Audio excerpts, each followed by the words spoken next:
நம்ம குழந்தைகளுக்கு கல்ச்சரை பற்றி சொல்லி கொடுக்குற ஒரு கட்டாயத்தில் இருக்கும். தயவு செய்து பெரிய பெரிய மீட்டிங்லாம் நீங்கள் போகணும்னு அவசியம் கூட கிடையாது. பக்கத்தில் உட்காந்து குழந்தைகளுக்கு அடுத்த வாழ்க்கையை சொல்லி கொடுங்க. அதுவே நிறைய வயலன்ஸை கம்மி பண்ண முடியும். வயலன்ஸ் நடக்கிறதுலாம் உண்மைதான். அது யார் நடத்துகிறாங்கன்னு பார்த்தீங்கன்னா அதுக்கு ஒரு சமூக விரோதிகள் இருக்காங்க. நம்ம அதை கடந்து இருக்கோம். போதையால் தள்ளாடிட்டு இருக்குது இந்த நாடு. அவன் சுயநினைவே இல்லாமல் இருக்கான். என்ன வயசுன்னு கூட பார்க்க மாட்டேன்றான். இதுக்கெல்லாம் ஒரு முடிவு கட்டணும்னு சொன்னால் நம்மள மாதிரி ஆளுங்களால மட்டும் பண்ண முடியாது. நம்ம குழந்தைகளை ஒழுங்காக வளர்த்தா முடிச்சிருங்க.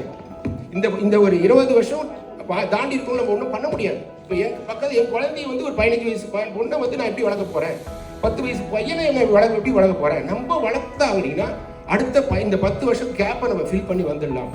அதற்கான ஒரு நிகழ்ச்சி, அதற்கான ஒரு மேடை, ஒரு ஃபியரே இல்லாமல் ஒரு மேடையில் நீங்கள் எல்லாரும் பேசணும், ஒருத்தர் பழகணும்.